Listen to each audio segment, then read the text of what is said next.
नमस्कार, स्पोर्ट्स 9 में आप सभी का स्वागत है। मैं हूं शिवेंद्र, मेरे साथ है मेरे सहयोगी मोहित और बातचीत करेंगे आज इस मौज मस्ती की जिसके साथ टीम इंडिया को जीत भी मिल रही है। यानी फॉर्मूला क्या है? फॉर्मूला है मौज मस्ती भी, जीत भी। जब मैदान में जाएंगे तो सिर्फ क्रिकेट की बात करेंगे, खेल की बात करेंगे, जीत की बात करेंगे। मैदान से बाहर आएंगे, मौज मस्ती करेंगे, लाइट रहेंगे, एक दूसरे के साथ थोड़ी बदमाशियां भी करेंगे, लेकिन अल्टीमेट टारगेट यही होगा कि मैच जीतना है। और आज का जो मैच है वो है बांग्लादेश के खिलाफ। 3 T20 मैच की सीरीज थी जिसका दूसरा मैच आज खेला जाएगा। इसी के हवाले से हम लोग बातचीत करेंगे, लेकिन सबसे पहले आपको खबर बताते हैं कि आज भारत और बांग्लादेश के बीच दूसरा T20 मैच खेला जाएगा। दिल्ली के अरुण जेटली स्टेडियम में शाम 7 बजे से यह मुकाबला शुरू होगा। 3 मैच की सीरीज में भारत को ऑलरेडी 1-0 की बढ़त मिल चुकी है। भारतीय टीम आज सीरीज जीतने के इरादे से मैदान में उतरेगी और अगर रिकॉर्ड्स देख लिए जाएं तो किसी भी टीम को, बड़ी से बड़ी टीम को डराने वाले रिकॉर्ड्स हैं। साल 2024 में जो 20 T20 मैच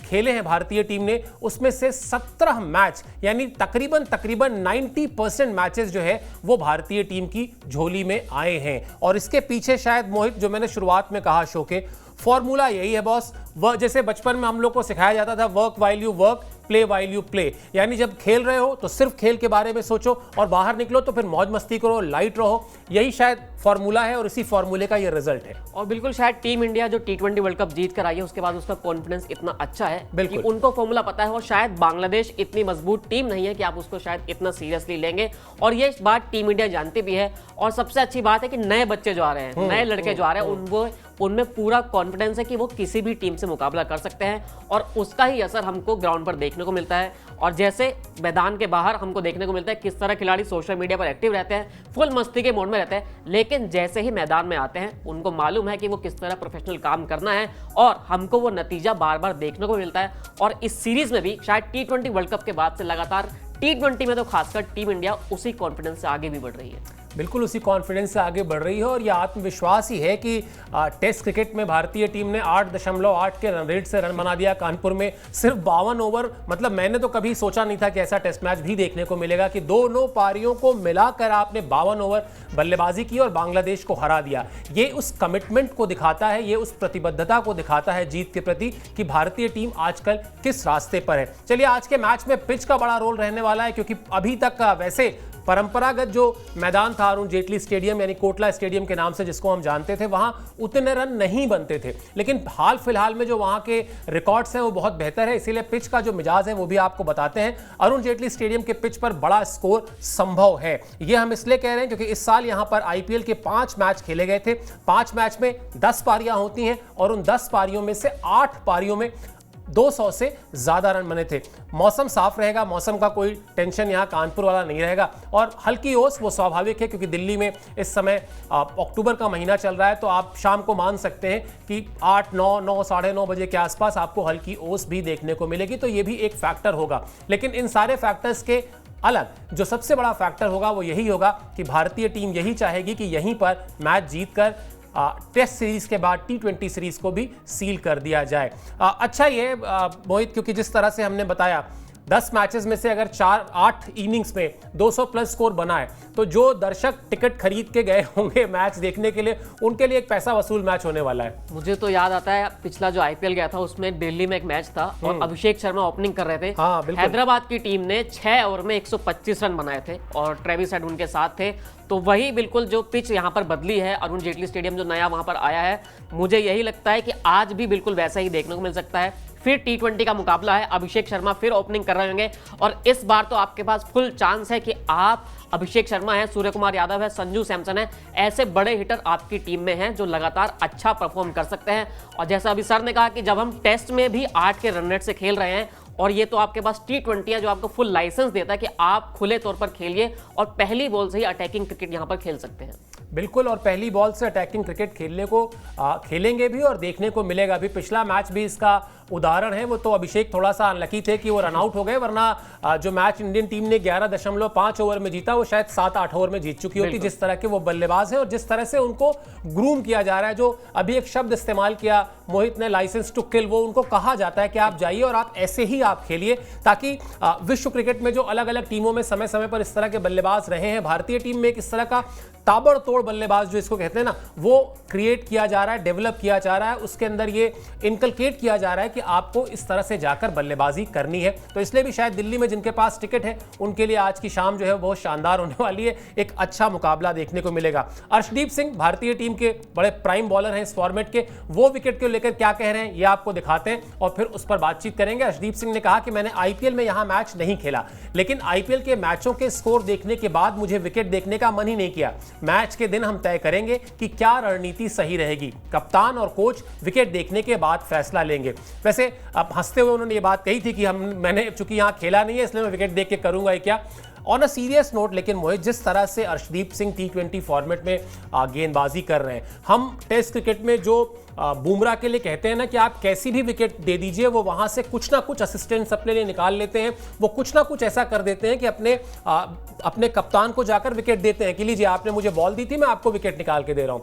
टी20 फॉर्मेट में लगभग वैसी ही जिम्मेदारी अर्शदीप निभाते हैं और सबसे बड़ी बात, उम्र अभी बहुत कम है, बहुत सारा अभी समय है उनको अपने आप को और मैच्योर करने में। मैच दर मैच अपने आप को और ज्यादा मैच्योर कर रहे हैं और ज्यादा समझदार बना रहे हैं। ऐसे में इस बॉलर का टी20 टीम में होना मतलब सूर्या के लिए एक तरीके से वही लग्जरी है जो रोहित शर्मा के लिए टेस्ट टीम में जसप्रीत बुमराह का होना है। बिल्कुल, क्योंकि बुमराह लगातार हर टी20 मैच नहीं खेलते, तो आपको एक ऐसा प्राइम बॉलर चाहिए था जो इस फॉर्मेट में आपकी पूरी बॉलिंग यूनिट को साथ लेकर चले, और वो अर्शदीप ने काम किया है। 2022 का मुझे टी20 वर्ल्ड कप याद आता है, जब याद होगा कि अर्शदीप से कैच छूटा था और उसके बाद से उन पर एक बहुत तरह से अटैक किया गया था सोशल मीडिया पर, लेकिन उस कैच को पीछे छोड़कर उन्होंने एक तरह से वापसी की। 2024 के वर्ल्ड कप में वो हमारे साथ रहे, अब टी20 में एक तरह से वो प्राइम बॉलर है, और ना सिर्फ शुरुआती ओवर में आपको विकेट देते हैं, उसके बाद डेथ ओवर्स में भी उनके पास एक ऐसे हथियार हैं, चाहे वो स्लो बॉल हो या फिर यॉर्कर हो, जहां पर अर्शदीप लगातार अच्छा काम कर रहे हैं। और एक ऐसा पेस बॉलर आपको मिल गया है टी20 के इस फॉर्मेट में जो पूरी बॉलिंग यूनिट को साथ लेकर चल सकता है। और जैसे सर ने कहा कि कप्तान की टेंशन वहां पर कम हो जाती है, क्योंकि आपको पता है कि 4 ओवर फेंकने के लिए आपके पास एक ऐसा बॉलर है जो रन भी रोक सकता है और सबसे महत्वपूर्ण कि आपको विकेट दिलाकर दे सकता है किसी भी परिस्थिति में। बिल्कुल, और भाई टी20 वर्ल्ड कप का फाइनल कौन भूल सकता है, वहां अर्शदीप सिंह ने जो गेंदबाजी की थी, अगर आप सोचिए वो मतलब भारतीय टीम की शायद इस वक्त सबसे बड़ी खूबसूरती भी यही है कि आप किसी एक खिलाड़ी को पॉइंट आउट करके नहीं कह सकते कि हम इसकी वजह से जीते। अभी आप टेस्ट सीरीज उठाकर देख लीजिए, आप ये नहीं कह सकते कि सिर्फ अश्विन के उस शतक से जीत गए, उसमें जडेजा के भी वो 86 रन बहुत इंपॉर्टेंट है, दूसरी इनिंग में उनकी बॉलिंग इंपॉर्टेंट है। वैसे ही अगर आप 2024 टी20 वर्ल्ड कप का फाइनल देख लीजिए तो उसमें 18वां ओवर, 19वां ओवर, 20वां ओवर, यानी जसप्रीत बुमराह, अर्शदीप सिंह और हार्दिक पांड्या, ये तीनों के ओवर्स, फिर वो सूर्य कुमार यादव का करिश्माई कैच, तो उसमें भी जो बॉलिंग उन्होंने की थी उसका एनालिसिस आपको बता दें तो 4 ओवर में 20 रन देकर सिर्फ 2 विकेट लिए थे उन्होंने बहुत इंपॉर्टेंट समय पे, और इसलिए अर्शदीप सिंह टी20 में बहुत ही कमाल के गेंदबाज हो गए हैं भारतीय टीम के लिए। चलिए, क्या रहेगी भारत की आज के मैच में संभावित 11 वो भी आपको दिखाते हैं। थोड़े बहुत चेंजेस आपको पिछले मैच से दिखाई देंगे, लेकिन उन चेंजेस का जो मोटिव है वो यही है कि सब खिलाड़ियों को थोड़ा थोड़ा मौका मिल जाए, सबको आजमा लिया जाए। यहां किसी को परफॉर्मेंस के आधार पर बाहर या भीतर करने की बात अभी नहीं है, अभी आजमाने का प्लान जो है वो कप्तान के तौर पर सूर्य कुमार यादव और कोच के तौर पर गौतम गंभीर का है। आपकी स्क्रीन पर सूर्य कुमार यादव कप्तान, संजू सैमसन, अभिषेक शर्मा, तिलक वर्मा, हार्दिक पांड्या, रेयान पराग, रिंकू सिंह, वॉशिंगटन सुंदर, हर्षित राणा, अर्शदीप सिंह, वरुण चक्रवर्ती। तिलक वर्मा को शायद इसीलिए मौका, जो वैसे तो अभी ये संभावित 11 है, लेकिन अगर तिलक वर्मा आज खेलते हैं तो वो इसी प्लान के तहत खेलेंगे कि 3 मैचेस की सीरीज है, बहुत कोई अभी तुरंत ऐसा कोई टी20 का बड़ा टूर्नामेंट आना नहीं है, तो क्यों ना खिलाड़ियों को आजमाया जाए, क्यों ना उनको मैच प्रैक्टिस दी जाए, क्यों ना उनको मैच का कॉन्फिडेंस दिया जाए। इंटरनेशनल मैच का कॉन्फिडेंस अलग ही होता है, इसी थॉट प्रोसेस से शायद चल रही है टीम। और बिल्कुल, क्योंकि सामने इतनी बड़ी टीम भी नहीं है, बांग्लादेश की टीम है, आप उसके सामने रिस्क ले सकते हैं। और सबसे अच्छी बात यह है कि जो नए खिलाड़ी हैं, भले ही वो टीम इंडिया के लिए नए हों, लेकिन आईपीएल जैसे बड़े टूर्नामेंट वो खेलते हैं, उनको मालूम है कि प्रेशर क्या चीज होती है। इंटरनेशनल लेवल का प्रेशर वहां पर आईपीएल में भी आपको देखने को मिलता है, तो ऐसे में कोई दिक्कत नहीं है। अगर छोटी मोटी ऊंच नीच हो जाती है तो टीम में ऐसे खिलाड़ी भी हैं कि जो आपको कहीं पर भी किसी भी स्थिति में आपको संभाल सकते हैं। सर, एक सवाल मेरा यही हो जाता है कि जब छोटी सीरीज है आपके सामने और सामने छोटी टीम है, तो क्या ये माइंडसेट में टीम मैनेजमेंट के आ ही जाता है कि चलो यार 15 है तो 15 को खिला ही देते हैं, चलो कोई रिस्क तो नहीं है, ये माइंडसेट में आ जाता है, या अगर ये कैप्टन पे भी डिपेंड करता है कि नहीं मैं विनिंग फॉर्मूला के साथ ही आगे बढ़ूंगा। ये मैनेजमेंट देखता है, कैप्टन देखता है, या फिर ये होता है कि नहीं सबको खिला देते हैं? कैप्टन और कोच की कॉल होती है। और सबसे बड़ी चीज ये भी होती है कि मुझे तो लगता है कि जिस तरह से भारतीय टीम आजकल प्लानिंग कर रही है, आप अगर देखिए हर एक स्पॉट पर आपको कम से कम 2 और उससे ज्यादा 3-4 आपको बैकअप दिखाई देंगे। मुझे ऐसा लगता है कि गौतम गंभीर और सूर्या भी, मतलब बहुत छोटा सैंपल साइज है उनकी कप्तानी का, लेकिन बड़ा प्रभावित करने वाला है जिस तरह से वो डिसीजन लेते हैं, जिस तरह से वो टीम को चलाते हैं। तो मुझे लगता है शायद सीरीज शुरू होने से पहले ही एक बार तय हो जाता है कि प्लान ए ये है कि अगर हम पहला मैच जीत गए तो आखिरी के जो 2 मैच बचेंगे उसमें हम खिलाएंगे, ताकि प्लेयर्स को भी कॉन्फिडेंस आए, हमको प्लेयर्स पता चले कि इंटरनेशनल मैच में जाकर वो क्या करते हैं। वरना मयंक यादव को आप देखिए, मयंक यादव ने जैसे पिछले मैच में गेंदबाजी की, पहले ही ओवर में उन्होंने मेडन फेंका। भारत के तीसरे ऐसे गेंदबाज बने जिन्होंने पहला ओवर मेडन फेंका, लेकिन उनको रेस्ट देने की बात चल रही है। इसलिए नहीं कि कोई परफॉर्मेंस बेस्ड है वो इसलिए कि चलो उनको बिठाते हैं, नीतीश को बिठाते, 2 नए खिलाड़ी को और खिलाते। इससे क्या होगा कि अभी शायद एक तो जैसा आपने कहा कि बहुत कोई मजबूत टीम नहीं है, अपेक्षाकृत कमजोर टीम है, पहले से ही बैकफुट पर है। जिस टीम को आपने टेस्ट मैच में 2 दिन में हरा दिया हो और जिस T20 में 11.5 ओवर में हरा दिया हो, तो पहले से बैकफुट पे, चलो हम अपने सारे खिलाड़ियों को आजमाते हैं, हमारा पूल जो है वो थोड़ा सा और बड़ा हो जाएगा। ये थॉट प्रोसेस होगा। और जो हम बार बार कह रहे हैं 11.5 ओवर, जरा उसका भी आपको याद दिलाते हैं क्या हश्र किया था भारतीय टीम ने उस मैच में जो ग्वालियर में खेला गया था। उस मैच में भारतीय टीम जो है वो जीती थी 11.5 ओवर में, और इसलिए उस मैच की चर्चा लगातार अब भी हो रही है। ग्वालियर में भारत ने बांग्लादेश को हराया था, 11.5 ओवर में मैच जीता था, 132 रन बनाए थे। अर्शदीप सिंह ने मैच में 3 विकेट झटके थे, और उसके अलावा सूर्या और संजू सैमसन ने 29 रन बनाए थे। कप्तान साहब के 29 रन थे, और बतौर ओपनर जिनको T20 फॉर्मेट में अभी फिर आजमाया जा रहा है, उनको भी यानी संजू सैमसन ने भी 29 रन बनाए थे। कमाल का ही मैच था। मैच के बाद मैं सुन रहा था मोहित, कप्तान कह रहे थे बांग्लादेश के कि 10-15 रन कम पड़ गए, तो बल्कि हम लोग मजाक कर रहे थे कि 10-15 रन अगर और होते भी तो मतलब 11.5 की बजाय 12 रन। बिल्कुल 2 ओवर का और मैच था। और जिस तरह से बांग्लादेश खेल रही है, उनको नहीं, मुझे नहीं लगता है कि टेस्ट में आप जिस तरह हारे, आप पहला मैच आप जिस तरह हारे, आपके पास सबसे बड़ी बात है कॉन्फिडेंस की कमी है। आप बड़ी बड़ी बातें करके आ रहे थे, आपको ये लग रहा था कि हम पाकिस्तान को हरा कर आए हैं तो हम किसी को भी हरा सकते हैं, लेकिन वहाँ जमीन आसमान का अंतर है। हम पाकिस्तान वाला मैच देख रहे हैं कि मुल्तान में कैसे सड़क जैसे पिच है, तो वहाँ पर 600 रन बन रहे हैं, लेकिन टीम इंडिया भारत में ऐसी चीजें नहीं है। पिच भी अच्छी है, सामने वाली टीम और भी बेहतर है आपके सामने, तो इस वजह से अभी ये भी नहीं समझा जाए कि विराट कोहली और रोहित शर्मा T20 में नहीं है तो टीम कमजोर हो गई है। टीम कमजोर नहीं हुई है। जैसा सर ने कहा कि हर एक पोजीशन के पास आपके लिए 3 से 4 ऑप्शन तैयार हैं। अगर अभिषेक शर्मा, संजू सैमसन ओपनिंग नहीं करते हैं तो सूर्य कुमार यादव भी हैं, और भी बाकी लोग हैं जो कोई भी ओपनिंग कर सकता है, क्योंकि वो IPL में भी ओपनिंग करते आए हैं और बाकी टूर्नामेंट्स में भी ऐसा उन्होंने कर रखा है। तो बांग्लादेश में साफ सीधी सी बात है, कॉन्फिडेंस की कमी है, और वो शायद लग रहा है कि ओवर कॉन्फिडेंस हो गए हैं पाकिस्तान को हराकर। बिल्कुल, वो जो जीत थी वो उनके लिए बहुत ही ऐतिहासिक जीत थी, बहुत ही बड़ी जीत थी। बांग्लादेश के टेस्ट इतिहास में पहली बार ऐसा हुआ कि उसने पाकिस्तान को हराया, वो भी पाकिस्तान को उसके घर में हराया, और एक मैच में नहीं, लगातार 2 टेस्ट मैच में हराया। तो जो कामयाबी थी वो तो बहुत बड़ी थी, लेकिन हाँ, शायद जो बात मोहित कह रहे हैं कि उस कामयाबी ने विश्वास को ना अति आत्मविश्वास में बदल दिया। बड़ी बारीक से लाइन होती है जीवन में भी कॉन्फिडेंस और ओवर कॉन्फिडेंस के बीच की, और शायद इसीलिए 144 पे 6 विकेट गिराने के बाद पहले टेस्ट मैच में बांग्लादेश की टीम जब बैकफुट पर गई तो फिर वो अभी तक इस दौरे में, चाहे वो टेस्ट मैच हो चाहे वो T20 हो, अपने रंग में नहीं दिखाई दी है। वरना छोटे फॉर्मेट में देखा जाए तो हमेशा ये कहा जाता है कि बड़ी से बड़ी टीम और छोटी से छोटी टीम में प्रेडिक्शन मत कीजिए, क्योंकि छोटा फॉर्मेट है, कभी भी कोई उलटफेर हो सकता है। चलिए, बांग्लादेश के एक बड़े खिलाड़ी ने संन्यास का ऐलान किया है, उसकी भी खबर आपको बताते हैं, क्योंकि जो अगर आप पिछले करीब 1.5 दशक का इतिहास देखेंगे बांग्लादेश के टेस्ट क्रिकेट का, तो उसमें मोहम्मद महमुदुल्लाह जो है उनका नाम बड़ा प्रमुखता से लिया जाता है, लेकिन अब उन्होंने T20 फॉर्मेट से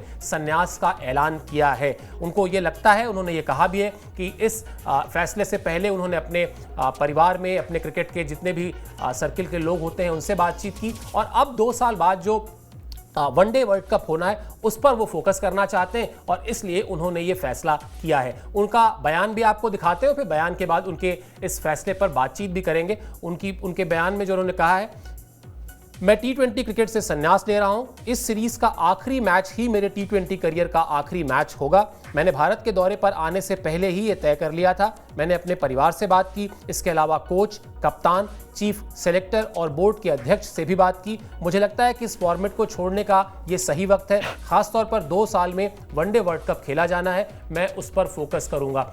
ठीक भी है मोहित, 38-39 साल उम्र हो गई है, आप एक फॉर्मेट छोड़ेंगे इंपॉर्टेंट, तभी आप दूसरे पर फोकस कर पाएंगे, वरना क्रिकेट सिर्फ हिंदुस्तान में बहुत ज़्यादा नहीं होती। क्रिकेट अब पूरे वर्ल्ड वाइड अगर आप देखेंगे तो लगभग हर टीम कहीं ना कहीं कोई ना कोई टूर्नामेंट खेल ही रही होती है, और ऐसे में जिस तरह का उनके पास एक्सपीरियंस है, खासतौर में वनडे का जिस तरह से उनके पास एक्सपीरियंस है, लगभग 250 वनडे मैच उन्होंने खेले। बांग्लादेश, जैसा मैंने कहा कि पिछले 1.5 दशक में अगर आप बांग्लादेश का टेस्ट या क्रिकेट या वनडे क्रिकेट या क्रिकेट की रिकॉर्ड बुक उठाएंगे, उसमें बड़ा इंपॉर्टेंट नाम है। तो फोकस करना है तो फिर एक फॉर्मेट छोड़ना सही फैसला ही कहा जाएगा। बिल्कुल, और उम्र इतनी ज्यादा हो गई है, और क्योंकि T20 फॉर्मेट का क्रिकेट सबसे ज्यादा होता है, तो शायद आपकी फिटनेस उतना आपके साथ नहीं देती है। वनडे फॉर्मेट में उन्होंने कहा है कि वो खेलेंगे, और क्योंकि वनडे मैच अब बहुत कम होते हैं तो इसलिए वो मेंटेन कर सकते हैं कि टेस्ट और वनडे हम खेलेंगे, तो वो बेहतर चीज़ है। और क्योंकि 2 साल बाद अभी वनडे वर्ल्ड कप है, और महमूदुल्लाह जैसे सर ने कहा कि पिछले 1.5 दशक में आप देखेंगे तो ऐसी कई पारी महमूदुल्लाह की हैं जो वो मिडिल ऑर्डर में आते हैं, टीम को मुश्किल से बचाकर ले जाते हैं। कई बार उन्होंने मैच जिताया, ना सिर्फ छोटी टीमों के सामने बल्कि बड़ी टीमों के सामने। भारत के खिलाफ भी उनकी कुछ अच्छी इनिंग्स हैं जहां पर वो मैच बचाकर ले जाते हैं और टीम को जिताने की पोजीशन में भी ला सकते हैं। अब T20 नहीं खेलेंगे, और सही बात है कि जैसे बांग्लादेश प्रीमियर लीग भी होती है, वहां पर बांग्लादेश के तमाम खिलाड़ी IPL खेलते हैं, दुनिया की बाकी लीग्स भी खेलते हैं, तो नए खिलाड़ी आ रहे हैं और अच्छी बात है कि उनको मौका दिया जाए। अभी भी एक शायद 2 साल बाद तो T20 वर्ल्ड कप भी 2026 में आ ही जाएगा, तो एक नई टीम बांग्लादेश चाहेगी कि तैयार की जाए। ना सिर्फ महमूदुल्लाह, बाकी सीनियर्स प्लेयर भी एक तरह से वहां से जा ही रहे हैं, शाकिब चले गए और रहीम चले गए, तो ये सब चीज़ें हैं, और मुझे लगता है कि अब एक नई टीम हमको भी बांग्लादेश की एक देखने को मिलेगी। बिल्कुल, और यही दस्तूर भी है, मतलब कोई भी खिलाड़ी हो, अगर जगह किसी की रोक रहा है तो फिर वो चाहे कितना बड़ा नाम हो, आपको ये करना ही नहीं चाहिए। आपको हमेशा संन्यास तब लेना चाहिए जब लोग आपसे पूछें कि अभी क्यों, तब नहीं लेना चाहिए जब लोग पूछें कि अभी तक क्यों नहीं। तो वो बिल्कुल सही समय है, सही फैसला है, और इसीलिए शायद बहुत ही ग्रेसफुली उन्होंने अपनी बात भी रखी, सबसे बातचीत की इस फैसले को लेने से पहले। वैसे तो T20 के हवाले से हम बात कर रहे थे, लेकिन एक खबर ऐसी है जिस पर बात किए बिना जो है वो मुझे लगता है आपको हम अपडेट की बात करते हैं तो वो अपडेट देना जरूरी है। यशस्वी जायसवाल, उनको लेकर एक बहुत बड़े खिलाड़ी ने उनकी तारीफ की है, तो हमें लगा कि क्यों ना वो भी आपको बता दें कि भले ही वो T20 सीरीज का हिस्सा नहीं है, लेकिन जिस सीरीज का वो हिस्सा होने वाले हैं और जिस खिलाड़ी ने उनकी तारीफ की है, दोनों स्पोर्ट्स के लिहाज से, स्पोर्ट्स की खबरों के लिहाज से बड़ी खबर है। ब्रायन लारा ने तारीफ की है यशस्वी जायसवाल की, पहले आपको खबर दिखाते हैं फिर उसके बाद बताएंगे। यशस्वी जायसवाल के लिए लारा का बड़ा बयान, ऑस्ट्रेलिया में यशस्वी अच्छा प्रदर्शन करेंगे, ऐसा ब्रायन लारा ने कहा है। बॉर्डर गावस्कर ट्रॉफी जो इस साल के अंत में खेली जानी है नवंबर में, बहुत बड़ी सीरीज है भारतीय टीम के लिए, ऑस्ट्रेलिया के लिए भी। 1 दशक से लगभग भारत का इस सीरीज पर कब्जा है, इस ट्रॉफी पर कब्जा है, और इसलिए ये इंपॉर्टेंट है दोनों टीमों के लिए, क्योंकि जो वर्ल्ड टेस्ट चैंपियनशिप के फाइनल का स्पॉट है, फाइनल में जो जगह है, उसका फाइनल की मुहर जिन 2 टीमों पर लगनी है वो इसी सीरीज के जरिए निकलेगी। तो बड़ी तारीफ हुई है जी। शेन वॉटसन भी बड़े प्लेयर हैं, वो भी कह रहे हैं कि यशस्वी जायसवाल अच्छा करेंगे। नवंबर में है भारतीय टीम का ऑस्ट्रेलिया दौरा, जैसा मैंने बताया, और बहुत सालों के बाद ऐसा होगा कि 5 टेस्ट मैच खेले जाएंगे इस सीरीज में, वरना जनरली 4 टेस्ट मैच की सीरीज होती थी। क्या कहा है ब्रायन लारा ने वो आपको दिखाते हैं और फिर जरा तारीफ मोहित से भी करवाते हैं। उसके अंदर हर तरह की परिस्थिति में खेलने की तकनीक है, मैंने उसे वेस्टइंडीज में खेलते हुए देखा था। ऑस्ट्रेलिया की विकेट थोड़ी अलग होती है, लेकिन इस तरह की योग्यता के दम पर वो कहीं भी रन बना सकता है। मुझे ऑस्ट्रेलिया में उससे अच्छे प्रदर्शन की उम्मीद है। मुझे नहीं लगता कि उसे तकनीकी तौर पर किसी भी बदलाव की जरूरत है, उसे अपनी सोच को अच्छा रखना होगा। मतलब ब्रायन लारा जैसा खिलाड़ी अगर तारीफ करे यशस्वी जायसवाल की मोहित, तो आप मतलब फिर वो आंख मूंद के आप कह दीजिए, जैसे तमाम बेंचमार्क्स होते हैं ना जी, ISO 9002 और पता नहीं अब तो बहुत सारे आ गए, तो ये बिल्कुल एक तरीके से क्रिकेट के एक बहुत बड़े बैट्समैन की मुहर लग जाना और ये कहना कि कुछ चेंज नहीं करना है, सिर्फ पॉजिटिव रहें, वो कहीं भी रन बना सकते हैं। बहुत बड़ी अचीवमेंट है ये यशस्वी के लिए। यशस्वी जायसवाल लेफ्ट हैंडर प्लेयर है और लोग ब्रायन लारा जैसे सबसे बड़ा लेफ्ट हैंडर बल्लेबाज कह रहा है आपके लिए, तो ये बहुत बड़ी बात है और एक चैलेंज भी होगा कि अगर इतना बड़ा प्लेयर आप पर भरोसा जता रहा है तो आपके ऊपर एक दबाव भी रहता है छोटा सा कि यार नहीं, उन्होंने मुझ पर भरोसा किया तो शायद मैं अच्छा कर पाऊं। और शायद सबसे अच्छा मौका मिलेगा यशस्वी जायसवाल को कि अभी तक उन्होंने जो रन बनाए हैं, सबसे ज्यादा रन उनके भारत में ही आए हैं, चाहे वो इंग्लैंड की सीरीज हो या फिर अभी बांग्लादेश वाली सीरीज हो। उनके पास एक अच्छा मौका रहेगा कि ऑस्ट्रेलिया में जाके 5 टेस्ट मैच, एक बड़ी सीरीज आपको मिलेगी मिलेगी खेलने को। अगर आप वहां पर रन बनाते हैं तो पूरी दुनिया आपको देखेगी। और सबसे मुश्किल वहां पर यह है कि वहां पर बाउंसी पिचें रहेंगी, तेज रफ्तार वाली पिचें रहेंगी, आपको ऑन द अप खेलना होगा, तमाम ये चीजें होंगी। जैसा लारा ने कहा कि तकनीकी तौर पर यशस्वी जायसवाल बहुत अच्छे खिलाड़ी हैं, बस वही है कि कॉन्फिडेंस वो किस तरह से वहां पर दिखा पाते हैं। एक बड़ी सीरीज है, अगर आप अपने ऊपर प्रेशर ना लें कि यार ऑस्ट्रेलिया में मैं आया हूं, 5 मैच मुझे खेलने हैं, क्या होगा, क्या चीज हो सकती है, क्योंकि ऑस्ट्रेलिया एक ऐसी जगह है जहां पर आपको एक बड़ा खिलाड़ी बनने का मौका मिल सकता। मुझे याद है कि जो गाबा वाली जो सीरीज हुई थी वहां पर पृथ्वी शॉ शायद पहले प्रैक्टिस मैच में या पहले मैच में चोटिल हो गए थे और उसके बाद शुभमन गिल को मौका मिला था। तब से लेकर आज तक शुभमन गिल टेस्ट में बने हुए हैं, टेस्ट टीम में, क्योंकि उन्होंने वहां पर अच्छा परफॉर्मेंस किया था। तो इस सही बात है कि सबकी नजर होगी ऑस्ट्रेलिया दौरे पर। अगर लारा तारीफ कर रहे हैं तो उम्मीद है कि जायसवाल उनकी तारीफ पर खरा उतरेंगे और अच्छा प्रदर्शन इस सीरीज में करेंगे। बिल्कुल सही बात है मोहित, और मैं तो सोच रहा हूँ कि उम्र क्या है अभी, 23 साल भी नहीं, मतलब 22 साल का लड़का और ब्रायन लारा जैसा खिलाड़ी तारीफ कर रहा है। 11 टेस्ट मैचेस का एक्सपीरियंस है, लेकिन उसमें 11 में 3 शतक और 7 अर्धशतक हैं यशस्वी जायसवाल के नाम। तो उन्होंने काम भी ऐसा किया है कि उनको तारीफ मिले, और अगर इस वक्त देखा जाए तो पूरी की पूरी भारतीय टीम ऐसा काम कर रही है कि उसको अलग अलग तरफ से तारीफ ही मिल रही है। चलिए, हमारे लिए आपकी तारीफ का मतलब है कि आप सब्सक्राइब कर लीजिए हमारे चैनल को, स्पोर्ट्स 9 को। हमारा जो कर्तव्य है वो यही है कि हम आपको अपडेट सारे देंगे, कोई अपडेट आपसे मिस नहीं होगा, ये हमारा प्रॉमिस है। बाकी इस शो में इतना ही। आपने हमारे लिए समय निकाला, इसके लिए मेरी तरफ से, मोहित की तरफ से बहुत बहुत शुक्रिया, आभार।